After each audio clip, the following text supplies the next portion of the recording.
to welcome our panelists, Greg Street, Corey Stockton, and Tom Chilton.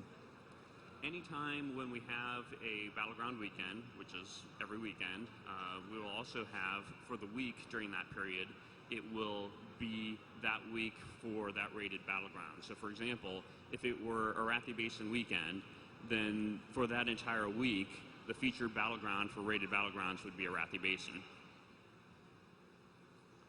So that helps us concentrate the queues, get a lot of players in there, and it also helps keep the gameplay changing from week to week. That way it's not really stagnant. You know, one week you'll have rated Arathi Basin, next week will be rated Warsong Gulch, Eye of the Storm, et cetera, et cetera, et cetera. So here's a quick mock-up of what the PvP queue could look like. This is when you pop up your PvP panel in the UI. As you can see below, there's still the arenas and battlegrounds tabs. Where the arenas one is where you would see your arena team information. Battlegrounds is where you would see all your different stats for your battleground activity. And then the queue there has both battlegrounds and arenas at the top, so you'd be able to queue from anywhere for both of those.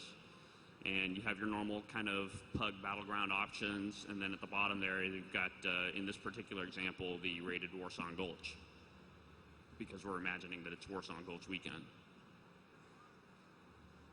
So how does it work?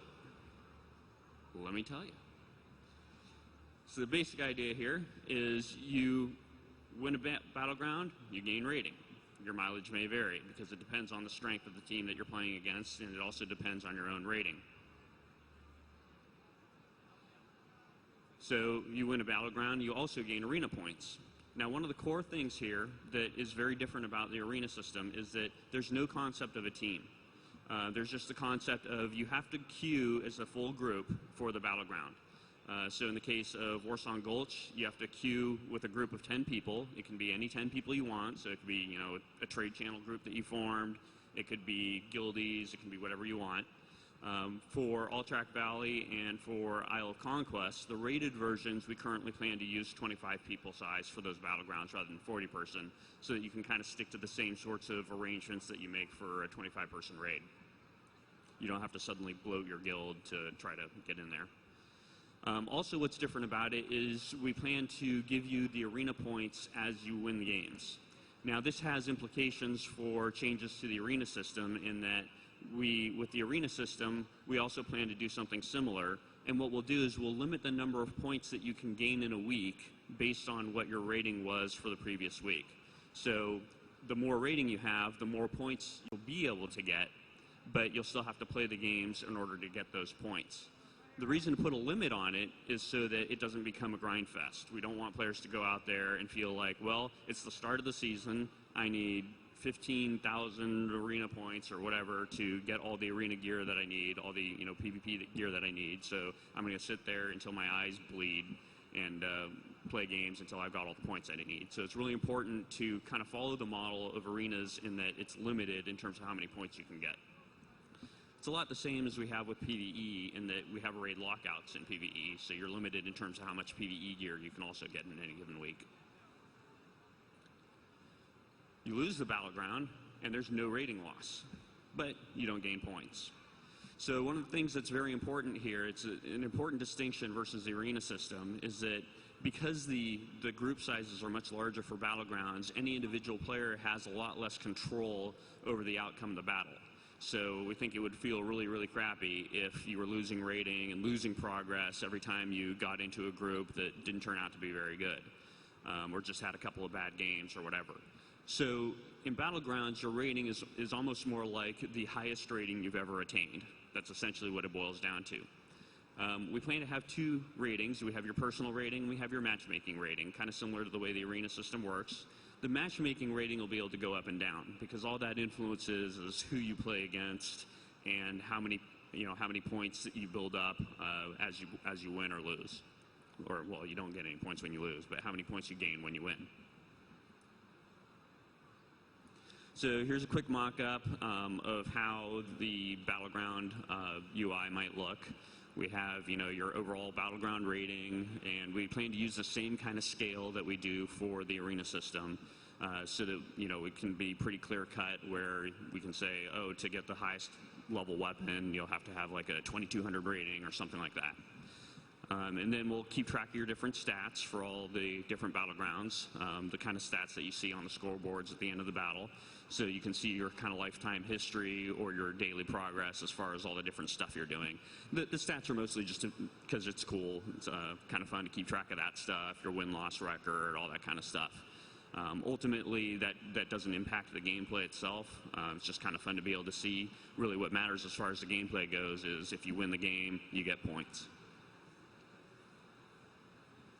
So what do I get for doing rated battlegrounds?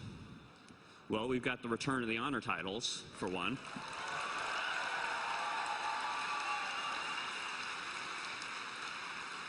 So rather than using the same titles that we have for Arena, because those obviously kind of belong and make sense for the Arena system, we have the return of things like the High Warlord or the Grand Marshal. So at the end of the season, we will, rate players according to what their rating was, pretty much exactly like we do with the Arena system, and we'll give out all the different honor titles for those different points that you are. And we'll figure out exactly what the breakdown is as to what percentage of players get which titles. We also will have epic ground mounts. So in a lot the same way that you get the epic flying mount through the Arena system, through the honor system, you'll get access to special epic ground mounts that you can only get through the rated battlegrounds. And of course, in addition to that, as I mentioned before, you get Arena points, so that's your ticket to badass gear. And you'll also get some guild achievements and levels out of doing it if you play alongside guildmates. As Corey's going to explain in a little bit with the guild advancement system, we have a kind of approach where if you play with enough of your guildmates in the group that you're playing with, then it'll count towards any of your guild achievements, guild leveling, all that sort of stuff. So here's an example of a dude with one of those old school honor titles, one of those old school battleground titles from back in the day.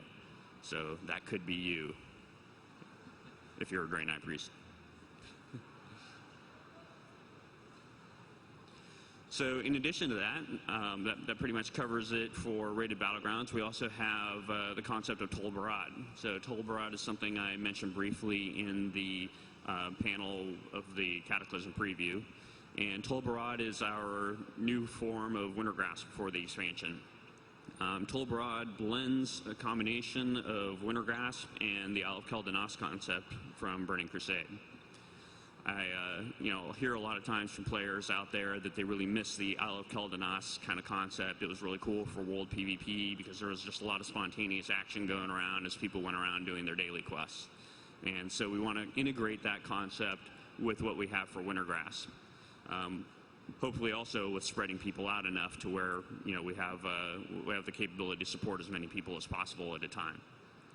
So the idea here, and there's Tol Barad. That's kind of the general location of where it is in the world. We may end up having to move it somewhat. There may not actually be enough space in that part of the world for an island of the size that Tol Barad is going to have to be, but ignore that.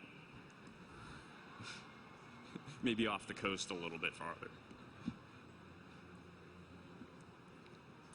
So while the battle is active, in a lot the same way that Wintergrasp goes active every couple of hours, then the daily quests shut down and it becomes the battlefield for Tol Barad, and players will be trying to battle over control of the prison.